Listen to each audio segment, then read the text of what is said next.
Sanibona guys, how are you guys? Yey, ngibuyile kuKemora 2.0 uPiet siyamqedelela vandag. Dalani khala. So yimlo.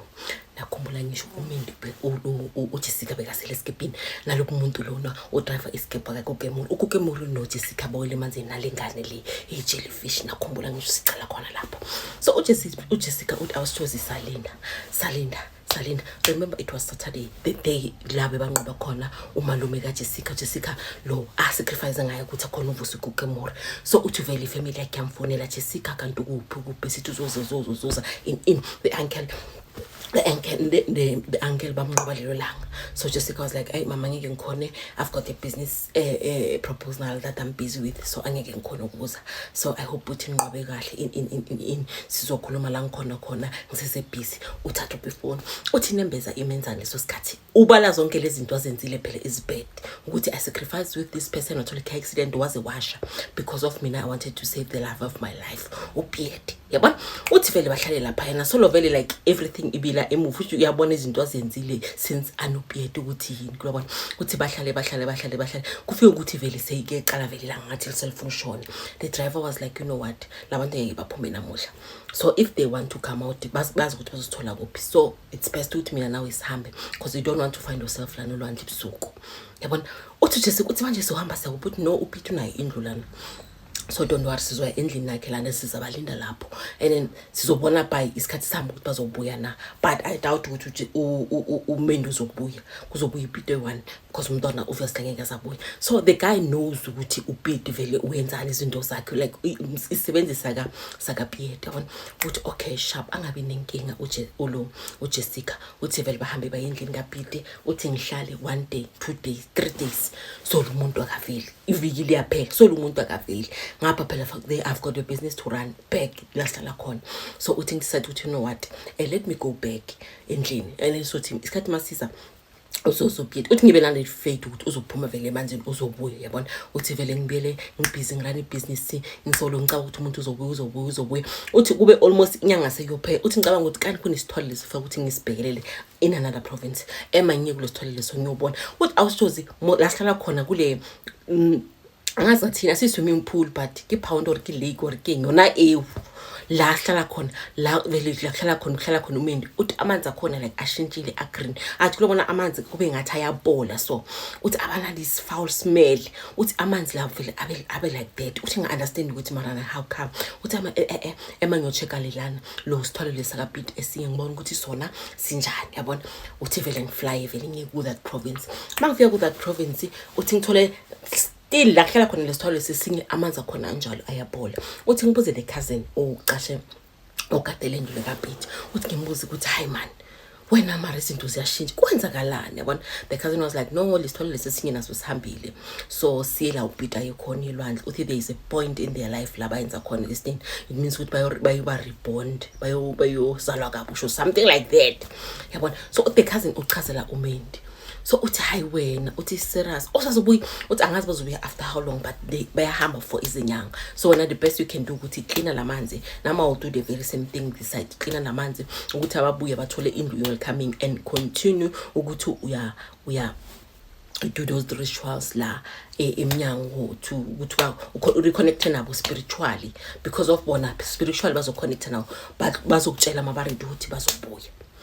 Or I was choosing ngihlale ngibiyele emuva uthi ngifike endlini ngihlale ngiclean lento leyana le into yamanzi ngithele like dilutse vele avana ngialitshele uPiet committee uthi ngikhulume uthi ngishweleze uthi ngibacele ukuthi nibe safe umntwana ini I want to see the child because umntwana last time akambona uJessica bekuyijeli banga understand ukuthi umntwana onjani wabona ke form idlwanyana but Piet said no uzokhula uzoba right uzophuma ngesimagareti. Wala asithozi izinyanga zihambe sokuphela unyaka so uPiet akabuyi uMendi akabuyi, no sign of them coming back. Akuna even communication kule spirit realm yabo or what marine spirit yabo le ukuthi bangitshela ukuthi no sikhona si safe. Ikulabona uthi ngizibuka abantu labo or shaka obadlile or something I don't know yabona. Uthi I decide one day kube na this pamphlet yabona lesa sibhala bo Dr. Ban. This guy is from outside the country. Uthi vele ngithathe vele inamba uthi you know what, let me go and consult ngibona ukuthi lo muntu lo uzokhona ukubona ukuthi uBeard uphi usave uyaphila na or usekayidlozi na yabona. Uthi hayi ngifonele le number, this guy apparently bathi like he's very good yabona abantu abamazi yabamhambayo. Uthi afonele inamba, ethi ufonela inamba umuntu amdirect uthi ungeza iza gub uthi awushozi sonke ketsamanye ngashaya olunyuvalo ne. Uthi ngihlele dining room ngivule la minyango sliding. Uthi lapha yana kometsini uthi kwabele wathi athi bani ubone makuphuma imist ekseni makubanda like labantu abahlala emakhaya uyazi ukuthi imist bayiphuma kube ngathi into iphuma entabeni but iphuma very slow ukuze kube imist all over. Uthi kwaba like that the day ngithi ngiyakulo Dr. what lo onceda abantu. Uthi lapha kule pound kamendi uthi kwacha mushu ngari ke mist. Uthi ngabona ukuthi le it's a sign ukuthi do not go. All awushoze ngathukwa enye into.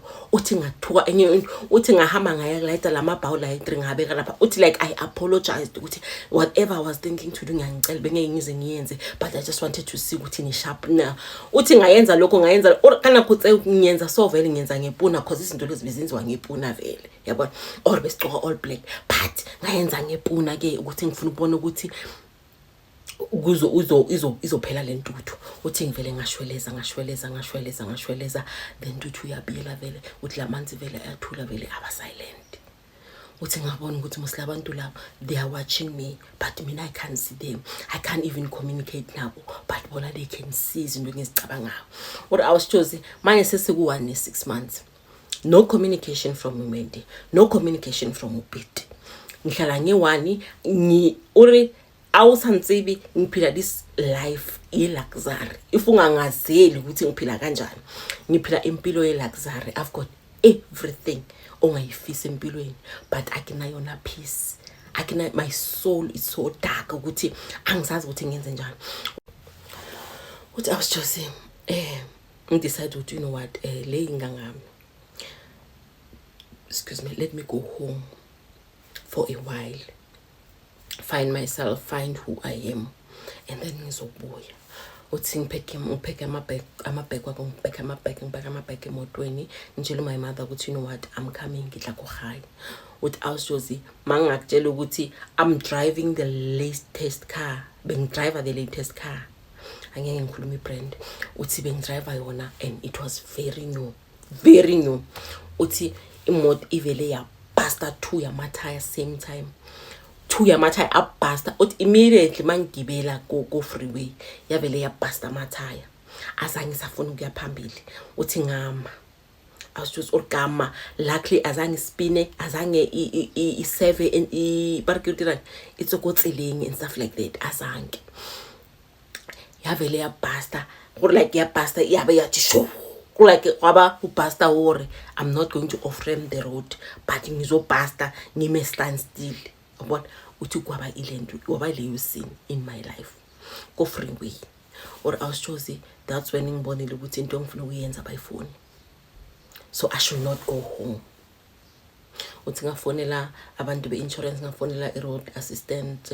Uthi ngafonela one of my friends ngathi ngicela ukuthi uzongipick up imoto yami ibasta amatire so I don't want to drive the car, so bantu be road assistant they will help me for imoto. Uthi awusi wafika one of my friend uthi like mina I was this fresh beautiful woman, very fresh body, mini fresh. What I was just ngizaqile ngiwondile, I'm very dark. Akuba ngathi khona into engimunye igazi but ayikho into engimunye igazi, izikidibitsaka tsedinjang every day. I cannot do anything freely because someone is watching me. Ule spirit lihlele mengamboni and o communicate ngokungithusela.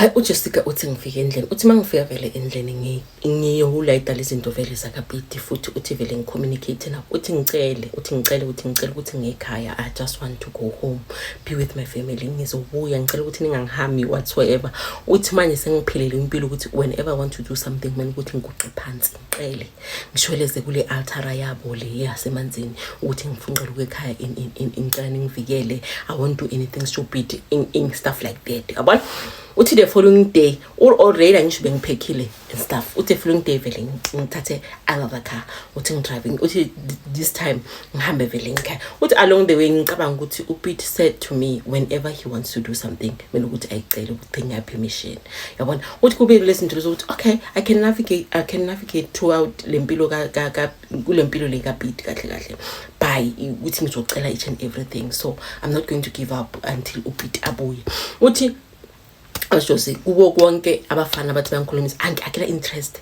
the only person ekena hana ngayena kibhidi lengwana le Jessica gore ba ko kae le mendi man I'm sorry le mendi gore ba ko kae why ba sa khutle global cause like I'm getting worried ukuthi manje sesirana close to 2 years abantu since banganyamelele emanzini and in the middle of the ocean yabona uthi ngidrive uthi ngifike vele kithi uthi mangifika ekithi vele uthi it's been a long time since ngaye kithi because I'm trying ukuthi ngisidistance kulibo because of ngakuthi sengenelele kulomkhokha lo bathi king medilitibitsa this man kule relem yobumnyama yabona so I've tried to distance myself from ifamily yami because angifuni ukuthi nawe baba code kule crossfire lizoba khona between this world normal world nalempilo lesiphila mina noPete yabona uthi masifika lapha yana kube ukuthi ukhona umunye one of the family members uthwasile so kelethasana uthi makafika uthi immediately makangibona avuke idlozi or awushozi avuke idlozi umuntu uthi ngiphakame ngekamareni uthi arikulona makuna amadlozi amangare akabo hafa athi mangiphakama ngekamera uthi lemvusele uthi angilandelele or antatelle uthi ngivakile ekamereni uthi mama mathi yethi sikavula vula lo muntu uzofa phela fanele ukuthi akutshele indaba zakho uthi vele ngithi mama please don't ngiyacela ungazi involve ngicela ukuthi uthi musiledlo zilimphathi uthi limphathi hands out like a half ubatho umputsa and uthi deep inside my heart I know I was just umuntu omputsana wakhona ubona uriketsanga and I don't want that ukuthi asirefile in front of my mother because my mother will know ukuthi kwenzakala yabona uthi nje ukuthi mama ngicela ukuthi uhambe athi okay at least vulela ke vulela your cousin ukuthi azo as atlo botsa ditaba tsa gago cause izomgama lento le izombulala you need to ukuthi allow ukuthi akutshele ukuthi what's going on uthi ngithi mama ngicela ukuthi uhambe ke phuma la endlini sisale siyi2 I will come out phuma la endlini meaning ukuthi afuna ukuthi whatever lizoyenzekela umama angayizwa because of it might even kill uma wakhe yabona uthi like the minute ke kukamera ngitfihle uthi ngibona ukuthi that's why Pete bengafuna ukuthi ngisela that's why those tires busy but still it's because of they were trying to protect me ukuthi ngizila cause impilo yethu izoba exposed yabona uthi vele umama wakhe vele aphuma endlini uthi vele ngivule ikamera vele uthi lo muntu vele azilahle phansi aguqe uthi athware ke moya like moya usirious engingawazi nambe ngicela ubona umuntu ophethe umoya so uthi vele afike vele bophela athi ulahlekile ngicela ukuthi ubuye ekhaya ulahlekile uthi vele akhulume so or abulele so ka voice yakukwaka uthi akhulume sonke voice kakho athi ulahlekile uzosibulala sonke sizosebenzela umusho walififi umusho usikhulume so uthi akhulume athi phuma lapho you still have a chance ukuthi ungasurvive phuma yabona uthi vele akhuluma so uthi ngaleso sikhathi I'm telling myself ngi in too deep angeke ngisakhona ukuphuma uthi ayenze le family member ayenze amtshele uthi la nawo khona uthi vele uqale akhuluma alikuhodim like shit angakhona container lo munye umphethe uthi arasake isomo utofetsa family waribolaya utoferikisha musho walififi in uthi to an extent ukuthi akhona umoya owehleke manje akhona ukukhuluma like a normal person uthi amtshele ukuthi la ungena khona bongakamelanga ukuthi ungene and bongakamelanga ukuthi uphile until this far ngabe kudala washona wena you were meant to be sacrificed la nabo khona but you are was still here. So ke bageno ba ba protectileng or obufihle mo. So all I can say to you, leave everything.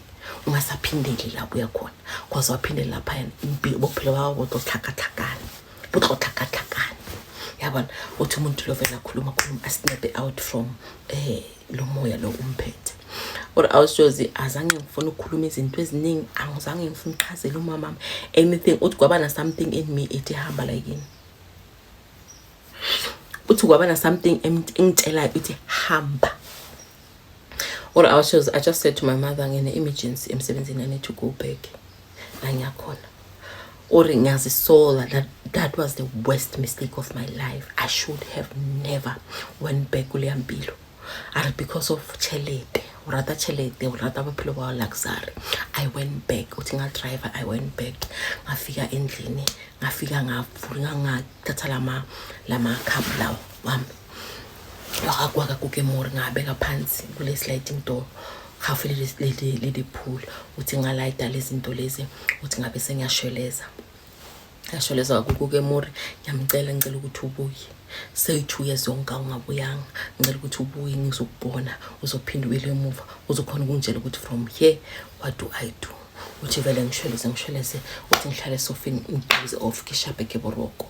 Or I was choosing the following morning mangivuka uthi ngizwe ngathi vele umzimba wami like uba ngathi kunomuntu vele bekangishaya uthi bengizwa ngathi umzimba wami kunomuntu bekangishaya ngesikoti uthi mangizibheka lama scales la ngaba nawo after le sithwala ngilana lesithwala sa another province uthi ngibena iskin sami vele sibe secret banibone manenze lento le bayibiza in man le beyenza manje say in uthola then uyahlephuka iskin sakho siyahlubeka. Jessica with the skin sack the whole body. She was like that.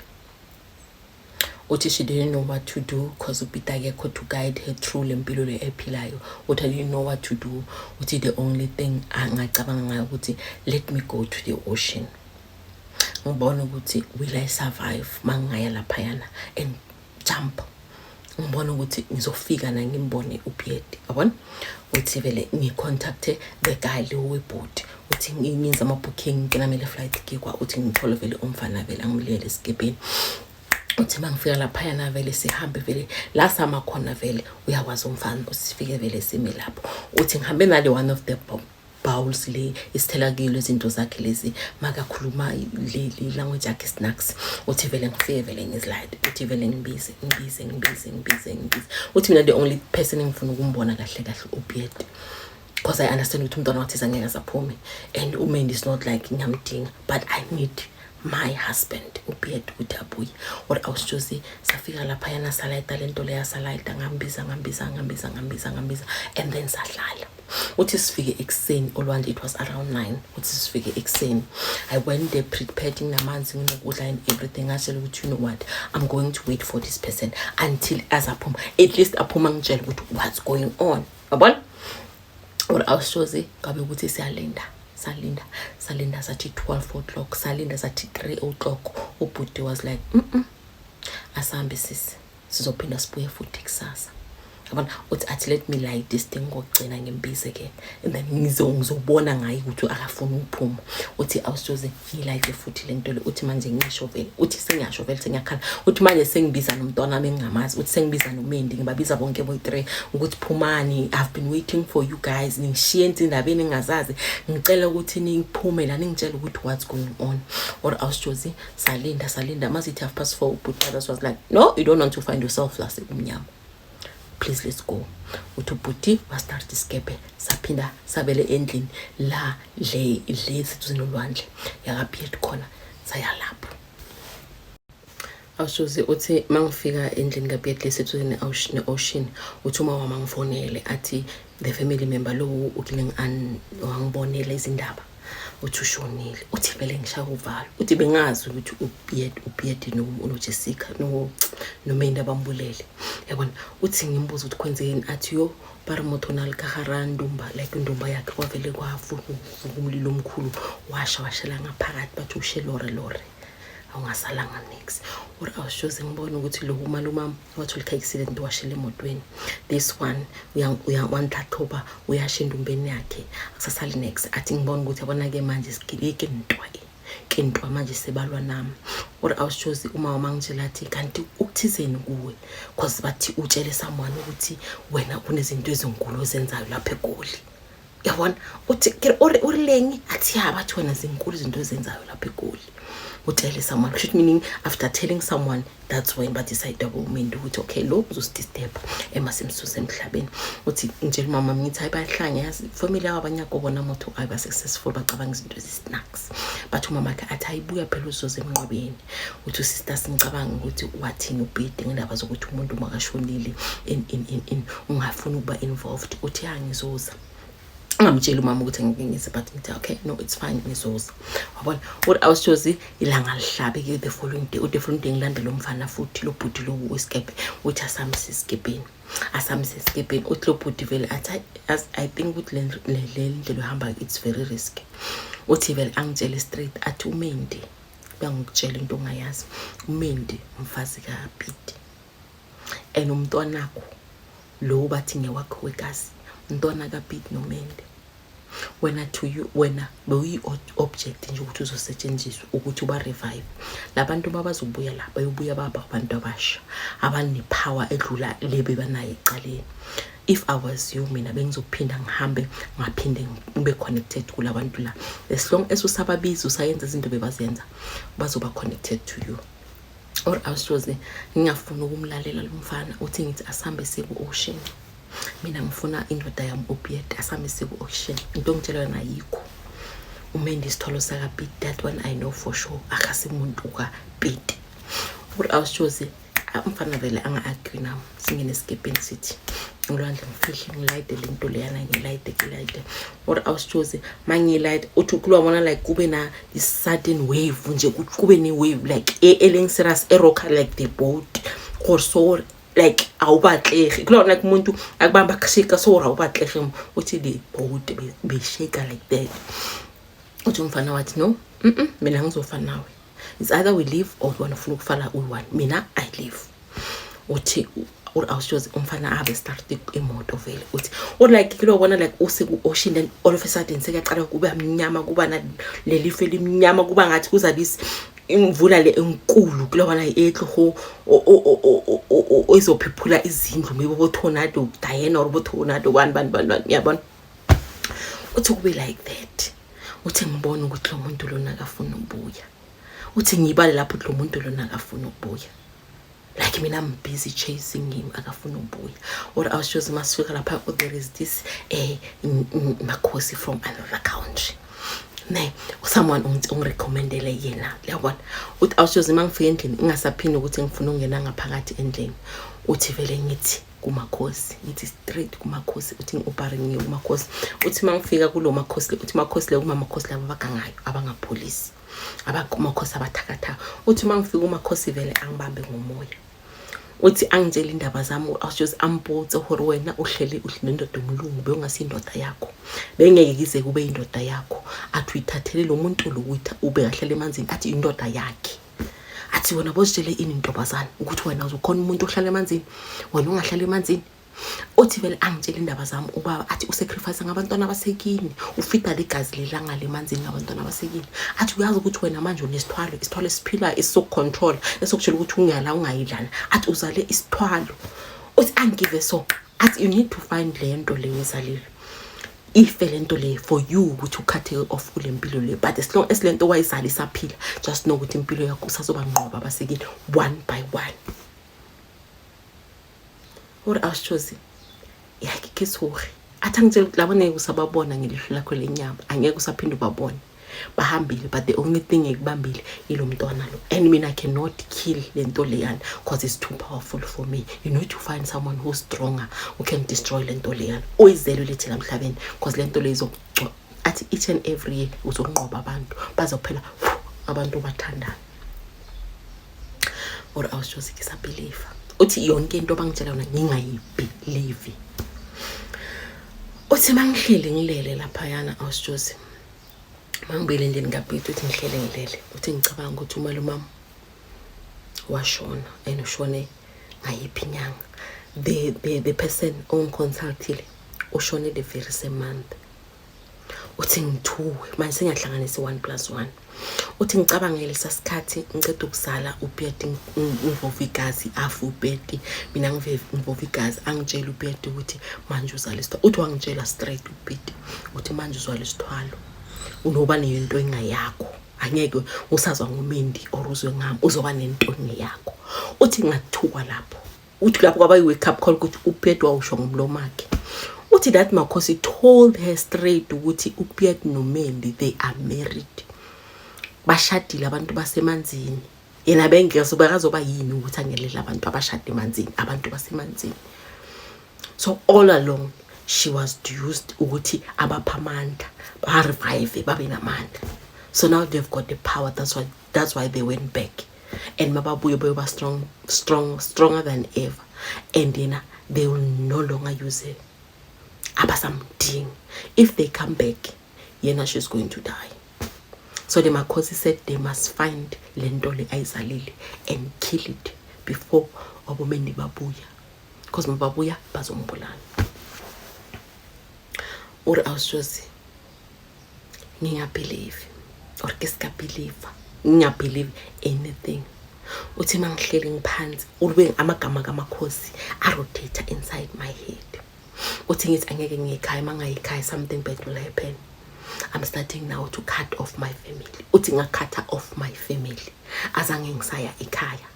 uthi I went to this other country, to this other Makhosi, because they said this other Makhosi might be able to help me. uthi ngaya lapho Makhosi wakhuluma the very same thing lo Makhosi engiyekuyo angitshele yona ukuthi they did 1 2 3 4 now we usiwa ukuthi in so this thing we need to ukuthi sibulale, and for it to die kumele ukuthi wena ungene elwandle ucobise whatever ngizokunikeza yona, ungene elwandle and then you curse it. We curse it and uyayitshela ukuthi I no longer want you in my life. Nyawo destroyer, angifuni bloodline yakho. I don't want anything. From today you die. But bamnikeze like le room. So bamfile le room like this. Le room lelina le a string ebasibuphile ebasiname umntwana uthi mafela uthi die uhlaba le room lokumetsini and then uyaphuma uyahamba. Uri I was choosing tako botsa bara le mathateng o ba le sebete. With all of this mangibhala phansi ngokubhalela can ngirealize ukuthi I've lived a terrible life. Ngiphilile impilo ebuhlungu. uthi hayi vele ngiyenze whatever Makhosi ethi ngiyenze ngihambe vele uthi that time manje sengiqoke ingubo ered meaning ukuthi I'm fighting and ngifight umoya umubi angasangiqoka ngeblack le uniform besala sicophe. uthi ngihamba I went to the ocean but azangihambe ngesikebe because bathi zemali ukuthi ngihambe ngezinyawo la emanzini amanzi afike angibambe la ku breast or in underarm level ila ngiyofika khona, then I command in whatever and then I kill this thing before abomendi babuye, because mabangabuye abomendi mina my life itlofela. When I was choosing I went to the ocean midnight no Makhosi. uthi masifika uMakhosi was like ngicela ukuthi ungene. uthi uMakhosi makufika ukuthi ngene athi no wait a minute. uthi uMakhosi akhipha izinto zakhe. Urna hanu uMakhosi asiwakama or Makhosi akhipha izinto zakhe. uthi Makhosi akhuluma. Or I was just glad we are like in an ocean la umoya khona kune this breeze a very peaceful. Man walk while this breeze a very peaceful. uthi Makhosi makaqala khuluma ngale language yabo le yokusamona. uthi kuqale ke manje kube ne dust kusend. uthi kwaqala kwaba nomoya athi Makhosi angitshela ukuthi stand your ground, ungamovi, ungasabi, stand your ground. athi this thing it's yours, fanele ukuthi kulalele uzoyicommand, ungabaleki no matter what. uthi Makhosi athi don't run no matter what, athi stand your ground and ushula amagama ngitshele wona ungamovi. But I was choosing Makhosi akhuluma. uthi umoya uvuka athi wazi lo moya uyepoko lo on a sound.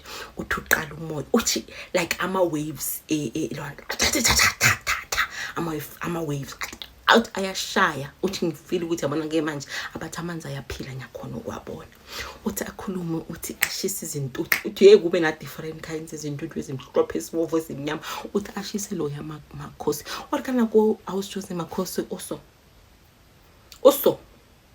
mina ngigcoka ingubo ebovu yena oso or lo makhosi ayenza anganendaba ukuthi ngiyambheka ukuthi angagcoka asikabalitaba uthi atla sisempini is either sophuma la sifile or lento lefanga ukuthi siyenze successfully uthi ayenze uthi awushoze khona nami ngibe nalawa amandla nesibindi athi ngena ke manje uthi ngingene kulamanzi la washayayo ama wave or kitsena uthi manje nje ungasayiphambili kakhulu noma ngenza la ku level it's fine because lamanzi azakuthatha or awushoze ngisho ngikhulume whatever thize ngikhuluma uthi ngithaketsele romolileke mofa uthi lana kuseni uthi ngelithi kuseni uthi ngithi ngisafuna singane yami awusi next uthi vele ngikhuluma uthi ngishout uthi mangikhuluma so ligeleli lira linthwe urkelele fela urkebolele urpiti bu evil uthi vele ngikhese no peace no piti ngikhese no mendi lana khona ukuthi nisele nimosha impilo yami in things like that uthi vele uqedela lo makhosi athi ungaphindi ungathi phuma ungabheke emuva athi noma ungayizwi voice umuntu umaziyo ungabheke emuva don't ungabheke emuva phuma nje sambe until asiyakhona or awushoze mangiqala ngokha like osentenkitswa athi ngizwi voice kaPiet or awushoze kiwuhlwe voice yaPiet uthi ngizwi voice kaPiet kube ukuthi ngathi ngaguqa ngikhale ngithi waye ungenza so uthi angibize uthi ngizwi voice yakhe ngizwe uthi angibize or awushoze azange kashebela komorawo uthi lo yamakhosi was like if uyobele emuva ukuthi la uzele ulutho you should know ukuthi uzele ilutho basekini bazokuthola la bathu drownile uthi don't ever noma ungabathemthe arikulo bona like uPiet ube umuntu ukuthi bengimthanda bekole bophelo bakhe arikulo bona udira something the love of your life ubize emuva ngiyakubiza or ka voice la arikulo ka voice la ku kamareng bakubize sexy bakubize soft ufile na ukuthi you can turn around and ushiyane ufihle awuthwara ka hug awujikise komoyeni uthi I had that feeling inside me but ngiyatshela ukuthi for me to protect my family I have to do this because of this man ungibetrayile yabo uthi sihambe uthi vele masifika lapha na vele makhosi afike vele angeze athi now you are fine you can leave uthi ngihambe awushosi uthi vele mangifika la kaPiet uthi awushosi ngivele ngafika ngathatha izinto zami zonke uthi ngathatha izinto zami zonke I moved out ebusuku ngashifinisha with the only thing engiphume ngazo izimpahla izinto zami ezipersonal regarding kakawufela I went ngacela umngane wami ukuthi angilalise for a night uthi vele ngaya kumngane wami uthi mangilele kumngane wami I received a phone call ukuthi my mother passed away uthi the only person I trusted but ushonile uthi azange ngifuna ubuza ukuthi ushone kanjani because I know ukuthi fire it's involved or awushozi uthi ngaba so shattered and I didn't even know whether should I go to the funeral or should I go and prepare the funeral uthi first thing that I did ngikuce phansi uthi ngathandaza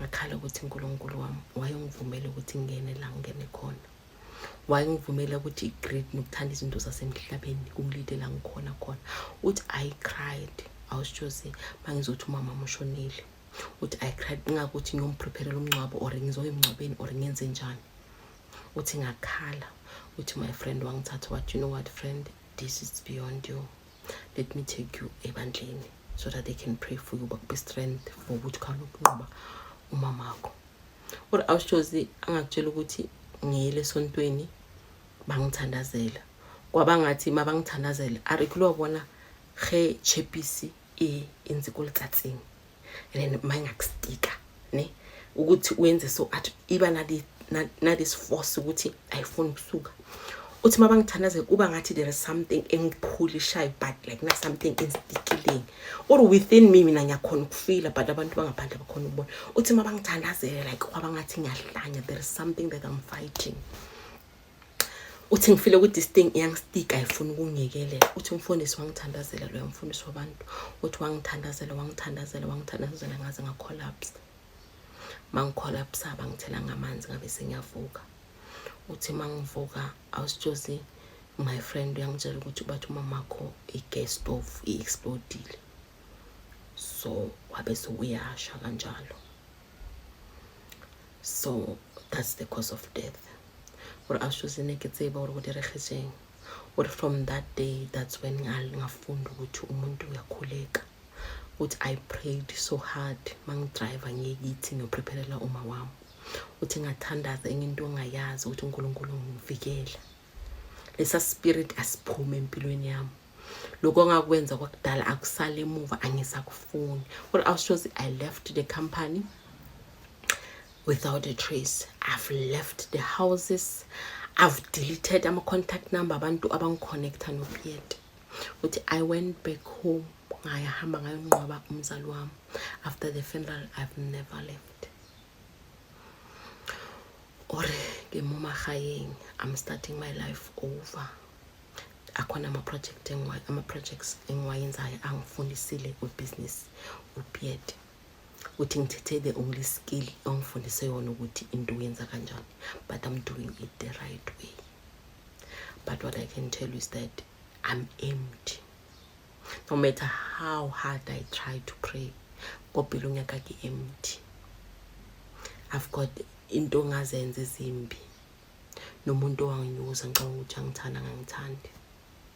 I've got someone abathi trips to ulwandle, trips to la kunamanzi khona uthi umzimba wami uyabaleka. I've got the fear yamanzi, angathanda amanzi lando lekhona. I've got the fear yamalwandle, I've got the fear yama swimming pool. Even ndikomahayeng muhona lengdi streams zametsi athi ngiyasaba ukuya angihambi ne those places because I know the power yalamanzi. I know the things ezenzeka under those oceans. So just what I can tell you is that ngiyaphila mara ngiphili ngi-cardbox nje la ngaphakathi ngananex because of the life choices that I made. I've lost someone very important in my life. Afashona kabuhlungu due to the life choices I made. So what I can advise anyone ukuthi be careful of impilo ifunayo. Be careful abantu uphila nabo. Ungamboni umuntu ahamba ngento so. What I enjoy, I enjoy nama consequences.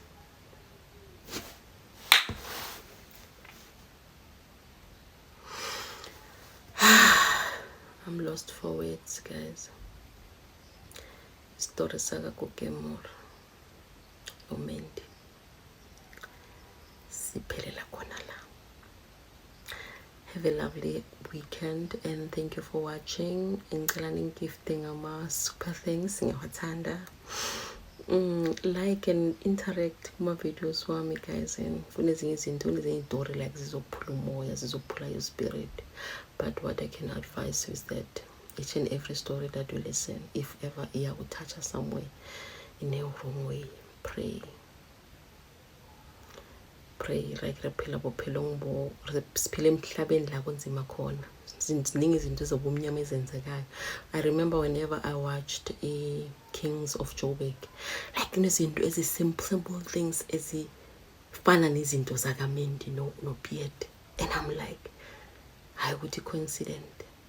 Bophelo bore bophila bakhona abantu abaphila lempilo le, and to them it's normal. To us yasithusa. Hi guys, bye bye, have a lovely weekend. Bye.